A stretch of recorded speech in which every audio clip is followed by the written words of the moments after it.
Hey everybody, I'm Maritza Barone, and this is the Things You Can't Unhear podcast. Has there ever been a moment in your life where you heard or read or were told something that you simply could not unhear?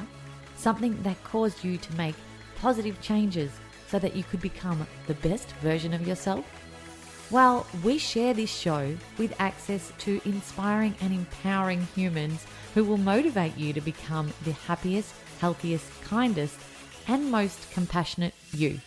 Sit back, settle in, and let this be the day you hear something that simply cannot be unheard. Hello friends, welcome back to Things You Can't Unhear. Now on this episode, I sit down with the one and only Janine Allis, the founder of Boost Juice Bars and one of Australia's most respected businesswomen. You might have seen Janine on her TV appearances on Survivor, of course, Shark Tank, and most recently, Celebrity Apprentice. Janine's career story has inspired many of us as she launched Boost in her early 30s and in just over 20 years has become one of Australia's most iconic brands. In this chat, we talk about who Janine was before Boost, her thoughts on adversity, freedom, parenting, and mindset. I love Janine's outlook and her take on living life to its fullest. Take a listen.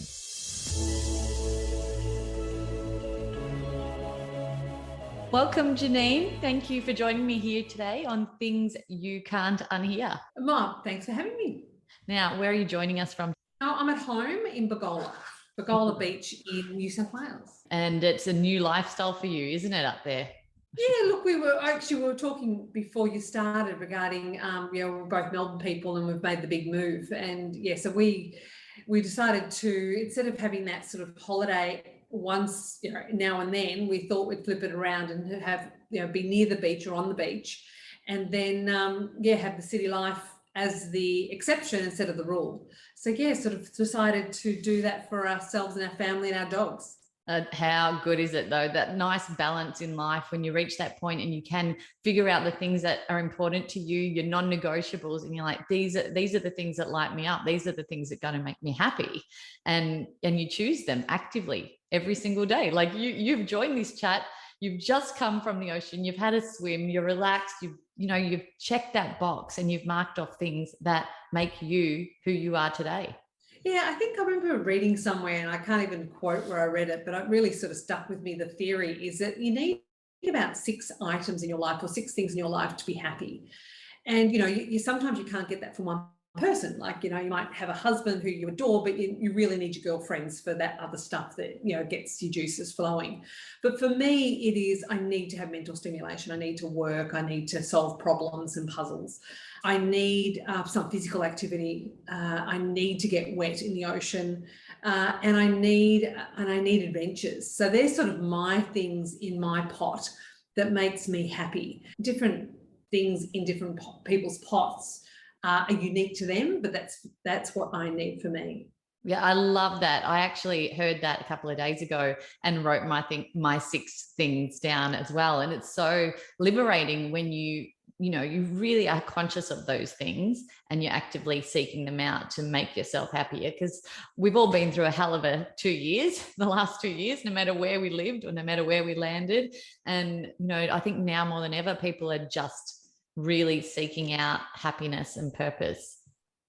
And look, in fairness, the last 2 years for some people, not all, but some people have been some of the best 2 years of their life.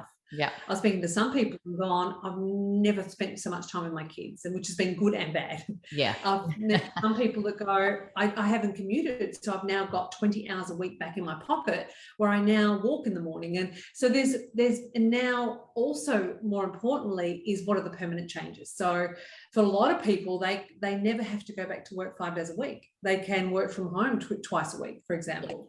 Yeah. So there has been a lot of, I know everyone sort of goes how horrific it's been, and look, no question, deaths and destruction and pandemic, is never a good thing.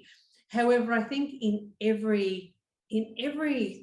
whenever there's adversity, great things can happen and things can actually change. And so I think that if you sort of, like, what we tend to do is go, oh my God, the last 2 years have been disastrous.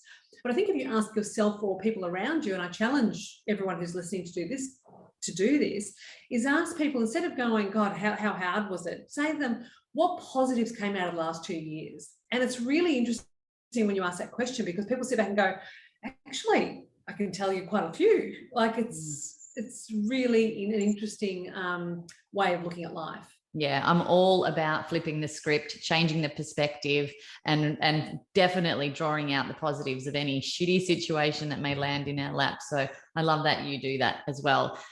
Like I mentioned before we hit play, your journey, your entrepreneurial journey has been something that I've followed for a long time. It's fascinating for me because and inspiring, I suppose, not just for me as a woman, but I feel like a lot of men out there would be fascinated and inspired by your journey as well, and your pathway to where you have finished up, or where you are right now. You're not nearly finished, I'm assuming.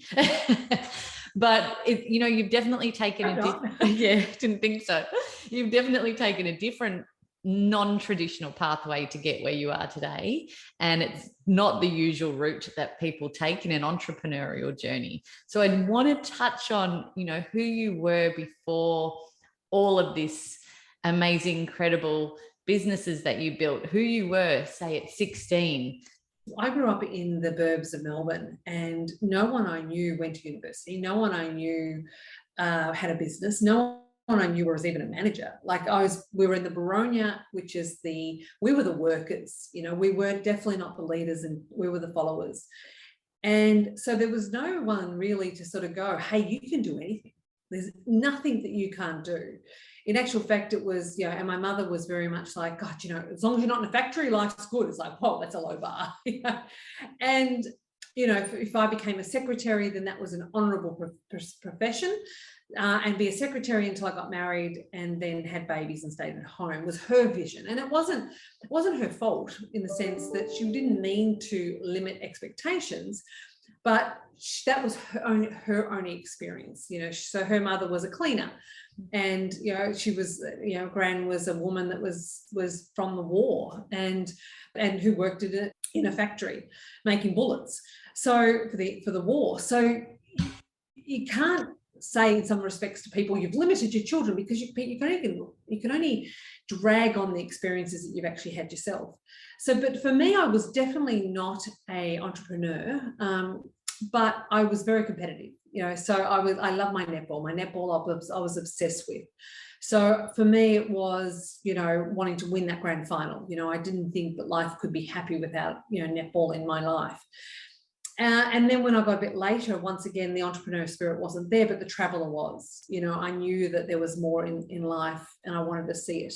And so I had this burning desire to travel. And so at 21 years old, on my own and back then there was no internet, there was no mobile phone, there was no Facebook, there was nothing that could connect you with anyone.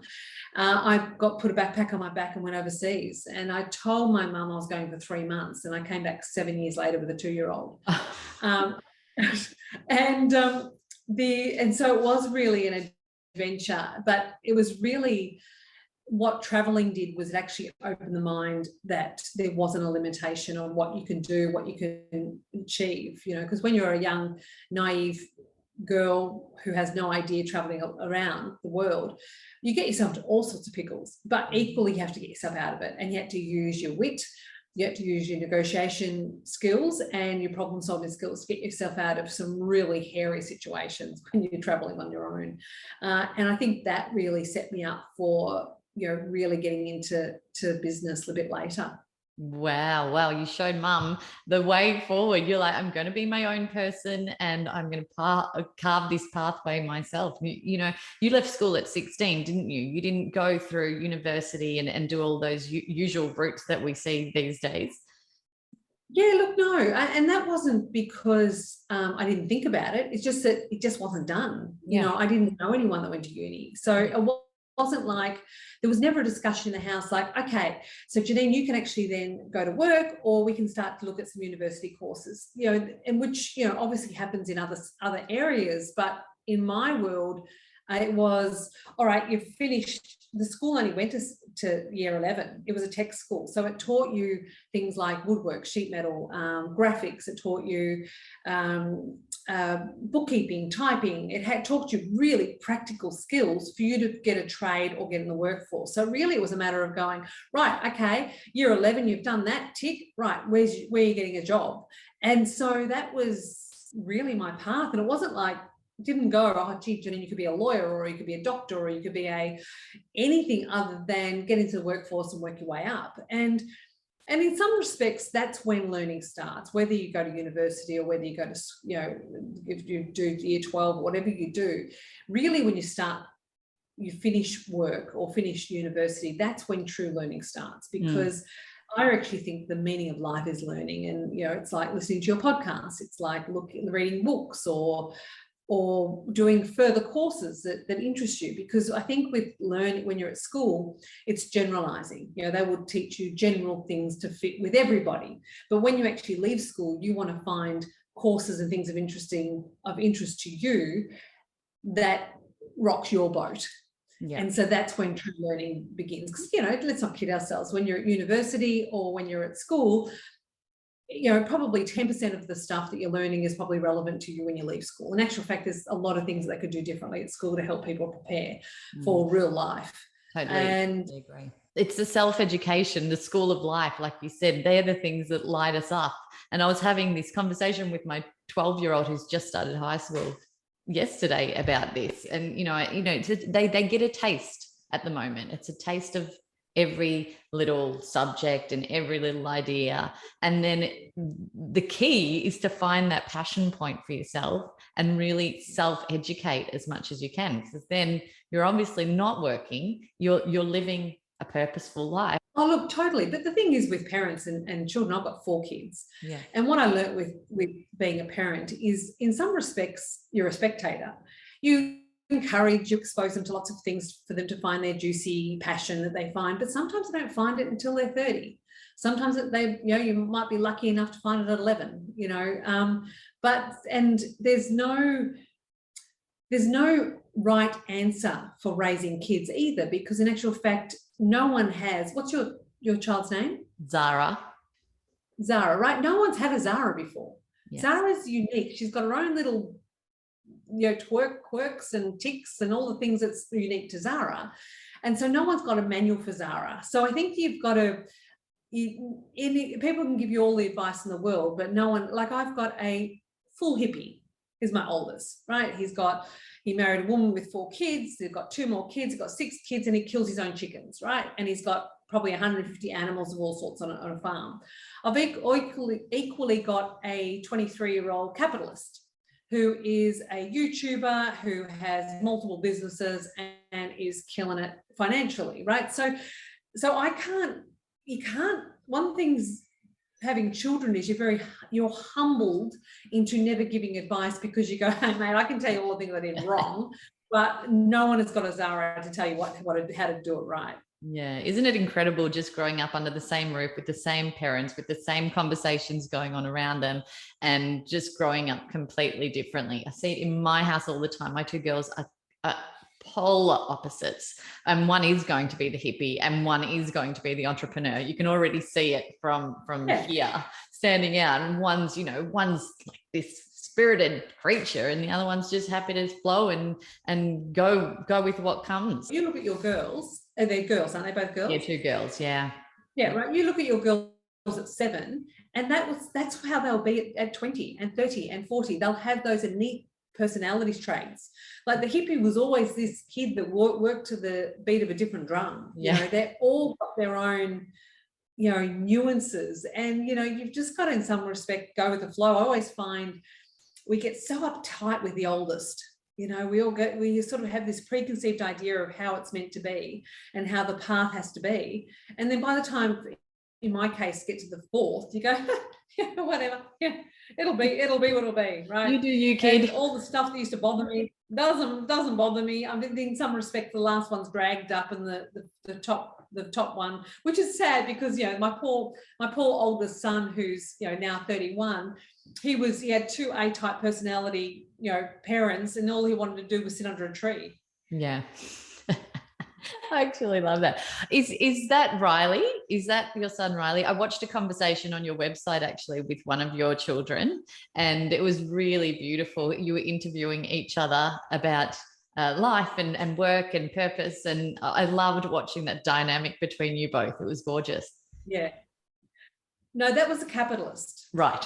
So he's the one that has got his own YouTube channel that is sells merchandise, understands like he has just got his life all sorted. If anyone has been here on this planet before, it's Riley. So yeah, so if you do go on the internet, then see an interview with my son. He's my guy that just got it together. The other one would have had long dreads and a beard and probably had some sort of dead chicken hanging off his head. That would have been Samuel. Do your kids get involved in your work much?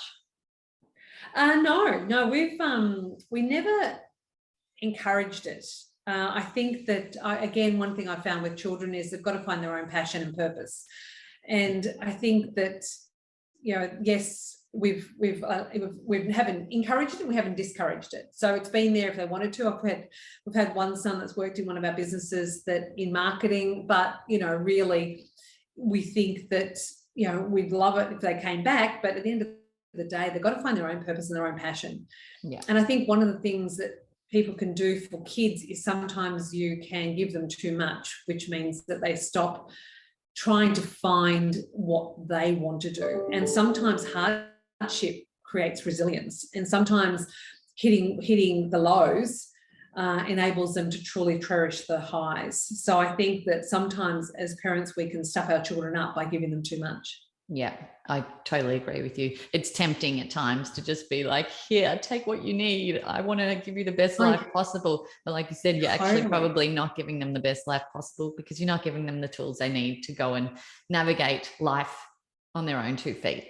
I love that. I want to talk about your Boost journey and where it all started. But before that, there were, I'm sure, a few jobs in between that led you to where you are. So you started Boost at around early 30s, I believe. Before that, what are some of the jobs that really defined who you are today? What were some of the other things that you did that really made Janine who Janine is? Oh my God.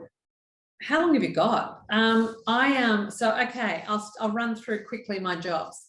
So 14, I picked strawberries. I worked at Target as a checkout chick. I then worked for Vigor as a manager and aerobic instructor. I then worked in an advertising agency in media, putting little numbers into little boxes. I then, at the same time, I worked in a nightclub as a door bitch because, it's important you do that. Then I traveled overseas and I worked as a counsellor. I worked as a nanny. I was sold timeshare in Portugal and Spain. I then was a stewardess on a boat for David Bowie for a couple of years. I then came back and I worked as a cinema manager, and then I was a publicist for a movie company. How do you remember all of that? That is very impressive. I actually don't know. And I probably missed about 4 jobs in that whole thing. So what has led me to Boost, and then Boost is the longest job I've ever had, and that's 22 years. I think that I was always that person that went, oh, what about this? What about this? I always find that some people sort of sit there and go, I need to find my perfect job. It's like, well, start something, because in actual fact, even if you don't think it's your perfect job, there might be elements that you think it's amazing, or you might meet someone in that job that then takes you onto another path. So I think it's important to, people get analysis paralysis. I think it's important that people at some point just get started in anything, and then if it doesn't work, then change it. People sort of get so caught up with, if I make a decision, it's a decision forever. No, it's not. Like, what's the worst thing that can happen? You leave and get another job. Yeah, exactly. Now, how did you end up working on David Bowie's yacht? That sounds like a memorable opportunity. I arrived in the south of France with $20 to my name, literally.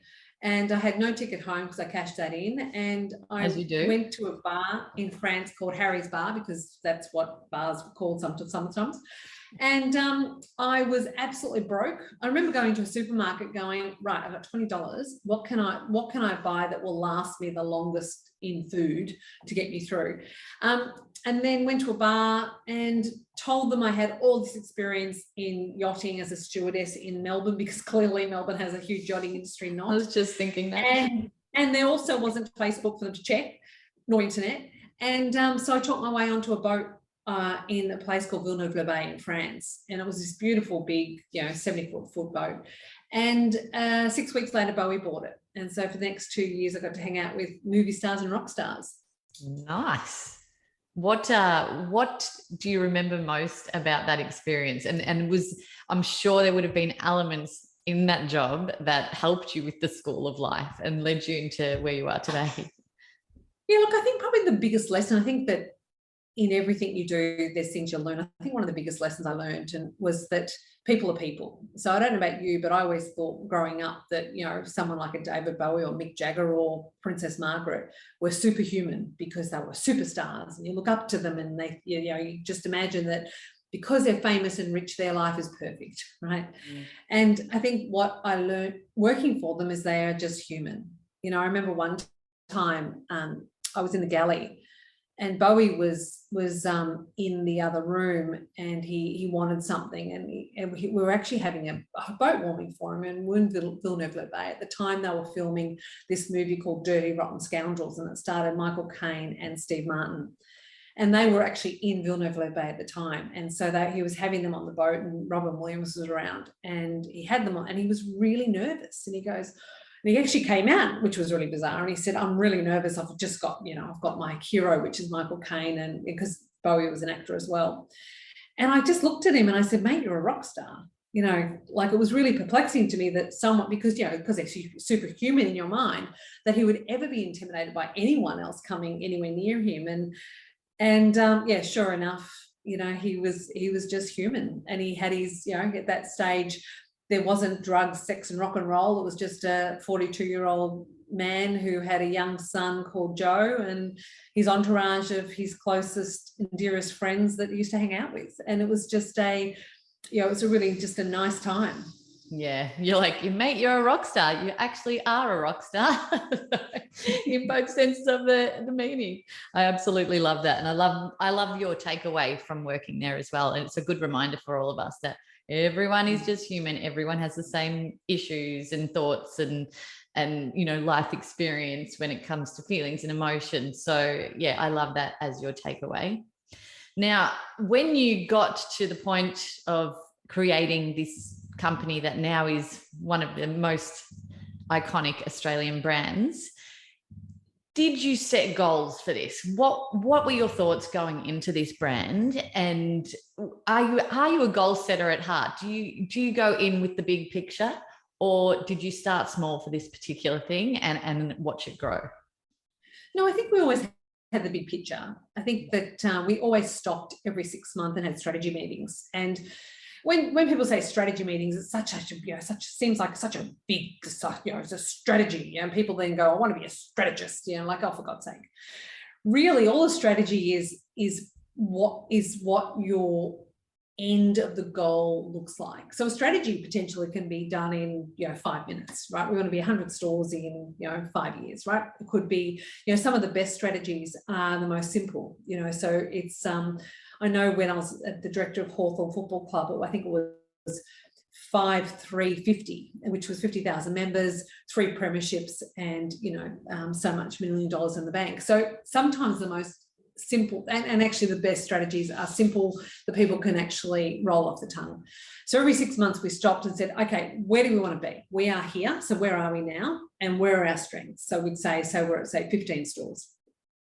We go, okay, in 3 years time we want to be at 60 stores, right, for example. And so with that and this much profit and this, so we go, all right, if that's where we want to be, going today, what do we need to do today to actually achieve that goal, right? Who do we need? What sort of resources do we need to achieve that goal? What sort of capital do we need to achieve that goal? So I think that once you actually have your goal or your destination, then you actually can get there. But you first and foremost need to know where you're going. Like, it's like getting into a car, right? You don't start the engine of a car or start your journey before you know where your destination is. And sure enough, particularly if it's me driving, your destination will include U-turns, wrong ways, flat tires, all the things that happen on any sort of large journey.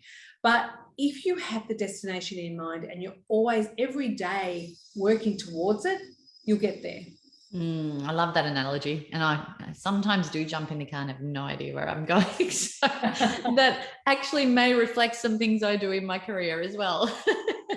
But I do love the idea of clear goal setting and simplifying it too. You don't want to make things overcomplicated, because that's when you start to panic. It all feels too hard, and then you find yourself backing away from it. Correct. Yeah. I mean, you own a retail business over COVID. How did you and your team manage that period of time? So, at the end of the day, how we cope with COVID started, years earlier by hiring the right people, the right roles. And, I was lucky enough to get a great executive team. And really it was a matter of them just telling me what they were doing. And I was just going, yep, I agree. Yep, I agree. Yes, good job. Any support you need from me, great. So that was pretty much all it was. But you've got to get the right people. And look, no question, it was the hardest thing that any business in the world has had to deal with. And, when all we have, all of our businesses, we review risk and how do we mitigate risk. And funnily enough, very few businesses had a world pandemic on that as a mitigation. And to be honest, even if we did have that as a risk, then I don't know if we could have planned it, because so much is out of our hands. Like what the government does with regard to support is out of our hands. How you deal with landlords was out of our hands. So in actual fact, you had to really just make decisions on the information you had at the time. And I think that, the business is in great shape coming out of it. Really grateful for that. Yeah. Well, you did mention people were the big key here. And having the right team around you. What do you look for when you're recruiting and you're adding people to your team? What is, those non-negotiables that you look for in people? Look, at the end of the day, the key things I look for is a type of person. So there's two types of people, in my opinion, and this is what I look for when I hire them. They are the verbs and they're sores. And I'll give you an example of someone I just recently interviewed. There's the victims, which is the verb, which is victims. I'm entitled. I need to be rescued, and I blame the world for my woes, right? They're verbs, right? And look, not kid ourselves, we can all be verbs at different times. The other one is SOAR. So solutions, ownership, accountability, responsibility. And I'll give you an example. Recently, I was hiring for a new PA. And I interviewed a number of people, and some of the answers that came out dictated to me, in my opinion, if they were a victim, they were a verbal or a SOAR.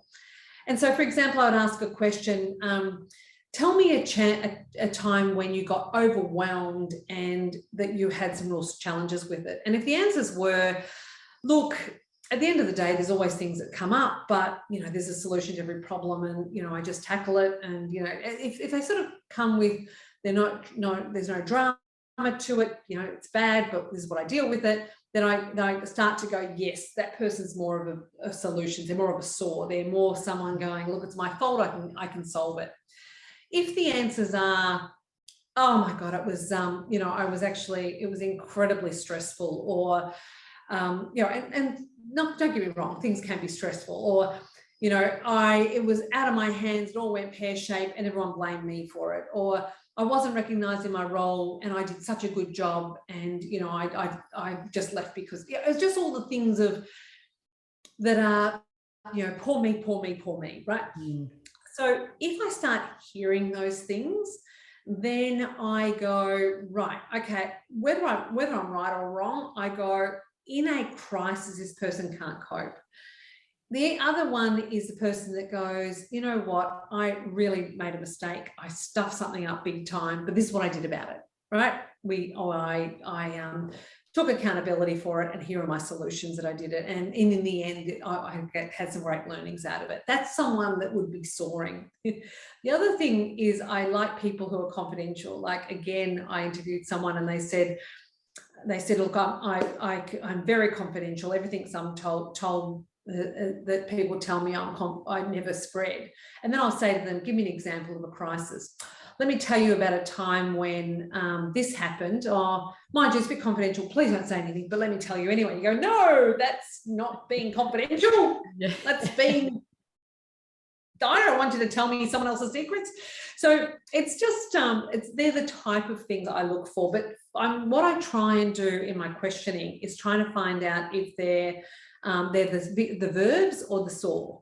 Yeah, and I suppose it'd be pretty easy to spot, wouldn't it, when you've clearly defined what you're actually looking for, and you can see those traits within people. It is, particularly when you're asking for examples of, so if you ask for example of a time when there was a massive crisis in your business and how you dealt with it, quite often that answer will tell you the type of person they are. Or tell me a time when you weren't recognised for the work that you did. Or, if you start to answer those sort of questions, sometimes you can sort of find out how they think and how they operate. Do you think you lead quite traditionally, or do you lead quite differently to other entrepreneurs that you've seen out there? I don't know. I think that at the end of the day, that every leader has their own unique style. And I don't think there's a right or wrong way of leading necessarily, as long as you're true to yourself. Don't get me wrong, I do think there's people that do things wrong. I think there is a natural leadership that comes to some people as well. And I think you need to be good communicators, and that's another long conversation of what I think on leadership. But I think that for me, I always, and this is me not just giving lip service to it, I always feel like I work with people and not they don't work for me, because I truly believe that without everyone's contribution, and that's everyone from the receptionist to her doing the right job to the CEO, without everyone doing the right thing or pushing the business forward, the business can be nothing. Like, so for example, if you go, I'm a customer-led business and our values are this, and then you have a receptionist who's rude, who doesn't answer the phone, doesn't return calls, then your whole business is let down.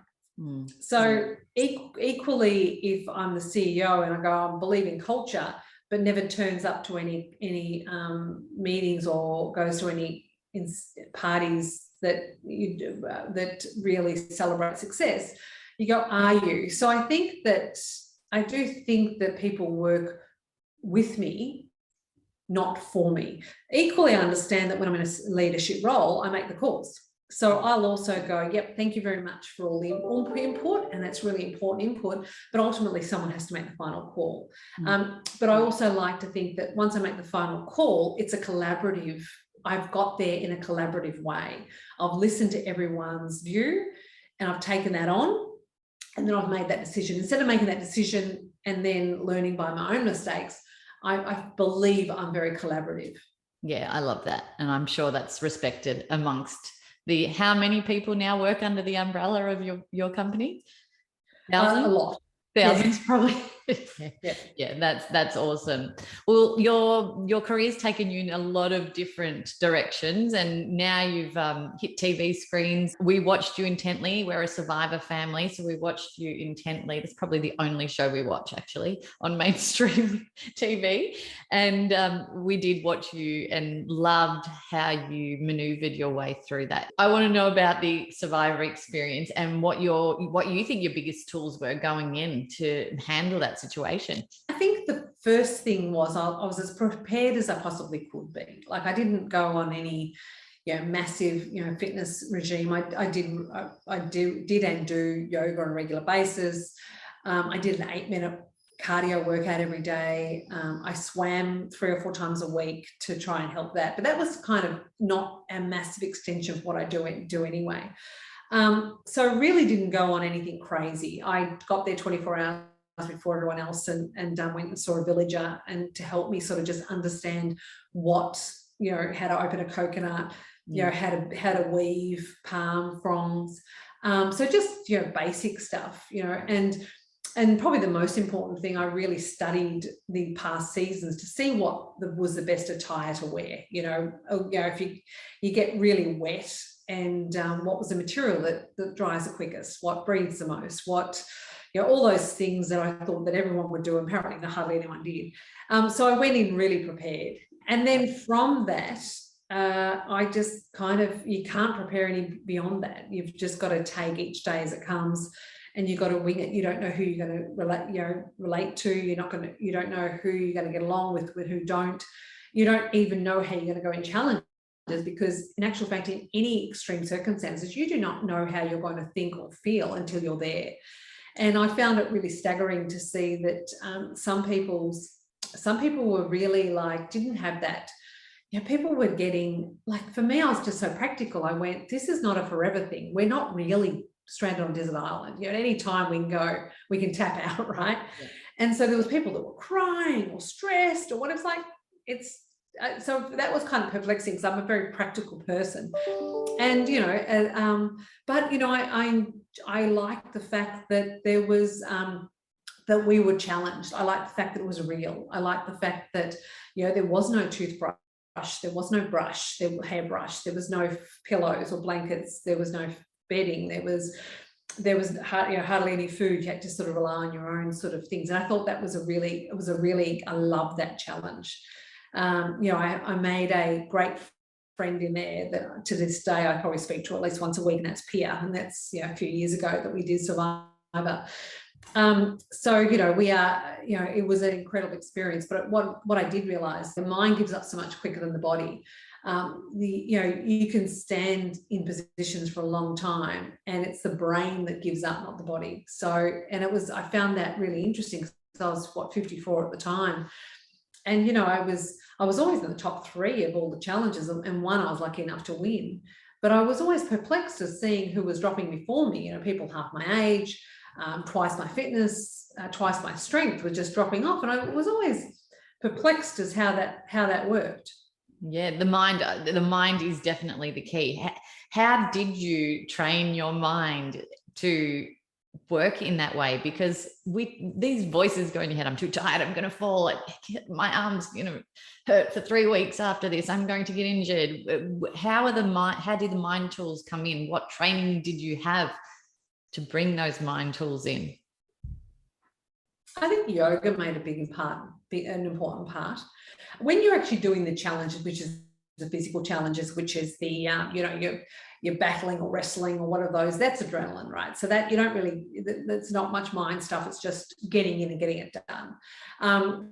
So that was that one. The ones that you really needed to dig deep were the individual challenges, where you were having a lot of endurance type challenges. Now the way I dealt with them, and the way that I got a guy to help me with just that mind stuff, was actually taking yourself away. So what I did, my trick was, there's a particular yoga practice I do called Ashtanga, and I find that each pose in Ashtanga has a name, and they're in Sanskrit. And so I always found that I would do my whole practice in my head while I was standing there, but I'd name all the names. So I'd be, as I was standing there in any of the poses or any of the challenges, I would go, okay, right, okay, let me think, okay, and I would just go through in my head all the, and so what it would do is, because it was a challenge for my brain to remember all the poses, that would take it away from what I was doing physically. So, you know, it's like when I swim, right? So I swim, but I swim with audio. So I would listen to a podcast, and I'm listening actually to the Dropout at the moment with Elizabeth Holmes, fascinated by how she got to this incredible fame, and now that she's, you know, potentially going to prison. But yeah, so I think that if the mind gets taken away, because if you don't take your mind away from the current pain or discomfort, your mind focuses on it, right? The whole brain just goes to the arms and going, yes, I'm tired. Yes, you're fatigued. So your brain is very, very noisy in that. So I think with anything, whether it's planking or whatever that has an endurance component, take your mind somewhere else. I knew something was going on in your mind. I just wanted to know what it was, because no one can hang off a pole for 2 hours in the blaring heat in Fiji and do it with literally no look of grimace on their face like you did. It was quite fascinating to watch. Yeah, no, instead of my brain was going, what is the pose name for that? What is that? Uttita Padagustasana? What's that? And so, yeah, so even though people are going, she must be thinking about really something intent, I was going, what name was that? What comes after that pose? Oh, that's right, that comes up. Yeah, Pursvaskanasana, right? Okay, yep, that's the next pose. What's the pose after that. So really, that's what's going through my mind when people are going, well, she's really intense and deep. Yeah. In my head, I was going, what is that name? It really messes with your competitors too when your face is just like full poker face, no grimacing, and they're like sweating bullets and about to die. Yeah. And that is actually the strategy as well too, because if they look like that they're about to fall over and you look like you've got hours in you, even though in your brain it's going, oh my God, this is killing me, and if your face is going then it does mess with them. Yeah. Would you do it again? Look, in some respects, the answer is 100% no way. Don't be so ridiculous. Why would you do that again? But there's something also that it's a fun, horrible, amazing game to play, and it is a game, and you've got to go in it knowing it's a game. And I love games, right? My idea of a great night out is a glass of wine and playing some sort of game, whether it's card games or wolf or whatever it is. I love games. And so that's, Survivor is the ultimate game. Yeah. And they actually asked me to do Blood versus Water and the All Stars. And, Blood versus Water, I promised my son I would do it actually, but I was filming Celebrity Apprentice at the same time. So unfortunately I couldn't, the timing didn't work out. But part of me is so happy I didn't do it because it's tough. But on the other side of it, the young man that you saw in the interview, Riley, really wants to do it. So if I ever give a chance to do Survivor and get him on as well, then I might do it. But I don't think I'd do it. I just for myself, because I think I'd have to do it for the benefit of someone else, because it is not easy. It is not an easy decision nor an easy journey to take. Like, I was 44 days there and I'd lost 8 kilos, and I'm not a big person anyway, so I was just bones. And it does take a long time. You look at it as on TV. Everyone you speak to after Survivor that's been on there for probably 20 days plus, you're a little bit cuckoo. You are a little bit off the charts. You do go a bit crazy, and how you eat and how you think and what your body does to your body and mind, it is, you can't underestimate the fact that it makes you a bit crazy for a little while. And definitely makes good television. So that's probably exactly why. Yeah. Now, I'm fascinated by a quote that you've got on the homepage of your website. It's right there, front and center. Freedom of choice. It's what you want. It's what you've got. Can you tell me about that and what it means to you? Look, at the end of the day, there's all sorts of things that come with freedom. But I think that, sometimes people feel that, say they're in a marriage, I think if you hear yourself saying, I need to get permission to do something, then I don't know if that's freedom, right? We're adults, right? So if you need permission, and equally, I'm not talking females to male to females, or your partner to partner, whatever partner you've got, if you have to ask permission, then I don't know if you've got freedom. But equally, I don't mean that, so I've got 4 kids. So I would, if I wanted to go off traveling and I've got 4 kids and I'm just expected to dump them on my husband and off I go, that's also not what I'm talking about. I'm saying that you've got to be considerate. So obviously I would speak to my husband and go, look, I've got this trip with my girlfriends for 10 days. How do we make this work? But I would never ask permission to do something. I don't think that's freedom. Equally in work, if you feel like you're doing work that you don't like, but you have to because of money or paying a mortgage, that's not freedom either. But I'm not taking away the fact that there's practicalities in life. There's, people say, oh, look, I've studied to be a lawyer. I'm on really good salary. I've got kids to send to school and I've got a mortgage to pay, right? But I really don't want to be a lawyer. I want to be a yoga instructor, which will pay nothing, right? So there's practicalities that come with it. But I think that if in life, if you're always striving for freedom, and I don't think that, money doesn't create happiness. And we can see, just pick up the paper and see that there's children suing parents for things, or there's all sorts of conflicts that comes with money and success. But I don't think money necessarily gives happiness. Actual fact, I've seen it firsthand that sometimes it can be the reverse. But what money can do is freedom of choice. And so if you can get to the point where, and that comes in all sorts of areas, you don't have to sleep in one bed, but I think if you can create freedom in your life, and that's what I think that can contribute to happiness.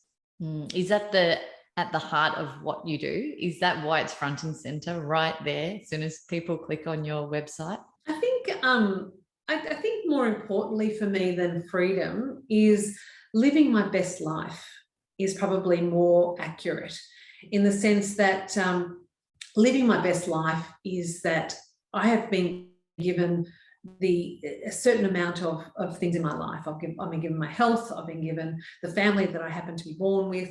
So I've been given these things, and so I'm trying to make the most of what I've been given in my life. And so I'm living the best version of myself. And I think that the most important thing that I tell my kids, and I think that anyone listening, is surround yourself with the greatest people that can to help you be the best version of yourself. And I believe mostly my husband does that for me. And I think mostly I do that for my husband. And I'm hoping that I do that for my children and vice versa. So I really think that living your best life is, I know I'll go to my grave knowing that I have lived hard and fast and no stone has been unturned. I don't want to ever go, oh, gee, I wish I would have lived overseas, or I wish I had have done this. I'm a firm believer that I go, I'd like to do this. Okay, I'm going to do it. All right. But in that fall, under the premise of I have 4 kids, I have a husband, I have, commitments. How do I make that work within that? So it's not like going, right, I want to be a monk and bugger everyone around me that live with me. That's a consideration, but how do I live my best life? You sure are doing it. Well done, Janine. It is very inspiring to watch, and I hope many of us get inspiration from listening to this. Now, speaking about inspiration, International Women's Day is coming up, and I want to know personally for you, are there women out there who have been completely inspiring for you, who have, taught you or shown you something that simply you couldn't unhear, which is what the premise of this podcast is about? I've found the women on the journey that I've had through Boost have been incredibly generous with their time and information, whether it's Leslie Gillespie from Bakers Delight, or, my mate Naomi from Red Balloon, or all the other millions of women that I've met along the journey. There was a woman called Laura Caldwell, who, when I was overseas and needed, at the time when I was probably the most vulnerable, was there for me. So there are some amazing women in my journey that have been such great for my soul. And and I think that we spoke at the start that there's 6 things that you need in your life to create happiness. The girlfriends that I have are completely important to me for fulfilling my bucket in that area. And I think, there's a group of girlfriends that we hang out with who every year we have a networking session, but really it's really a therapy session to be able to be there, a non-judgmental, and just literally be there for each other. And, it saved me a fortune in therapy just by having those great girlfriends. We're talkers, aren't we? Women are definitely talkers. We need to get those 20,000 words out a day to feel that release. Whereas I think men are like 5,000 words a day that they need to release in order to feel at peace. Yeah, exactly. I think I cover that. Yeah. All right. My final question, Janine. I've heard a few dings of emails that are coming through, so I'm sure you've got a busy day ahead, but I just wanted to ask you one final question. What is something that you have heard in your life that you could no longer unhear? Something that inspired you to make positive changes and change the trajectory of your life? I think I'll take something that from a greeting card. Actually, I'll leave you with a greeting card I read. Love life, and life will love you right back.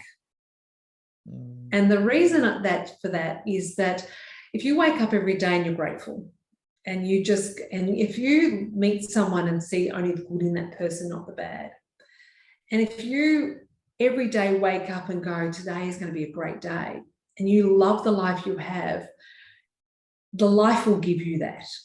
It'll give you more things to be grateful for. It'll give you all the things that you need if you love it first. Powerful, powerful words. I love that. And it's so true. We talk about gratitude so much on this podcast, and it can just sound like, oh yeah, gratitude, gratitude, gratitude. But it is simply the most powerful tool that any of us can use in our lives to bring us more joy, happiness, peace, purpose, and anything that we desire, really. Agree. Perfect. Thank you so much for your time today, Janine. I really have enjoyed this chat, and I'm sure everyone else out there has as well. Just quickly, what's next for you? What's coming up? What are we going to be looking out for? I've also got a podcast I've done with the great Margie Hartley called Superwomen We Ain't, which is a really raw account on just how we do things. I'm about to go to Jordan. I'm an ambassador for the UN for refugees. So I'm about to go and have a look at a mission on there, which I'm really excited about. Wow. And just doing my thing and trying to work out what I want to be when I grow up. Absolutely love it. Thank you so much for your time, Janine. Pleasure. Thanks for listening to the show. What did you think? And what did you feel? Let us know by leaving me a message on the Things You Can't Unhear Instagram community page. And if you can, give us some ratings love on your favourite listening platform.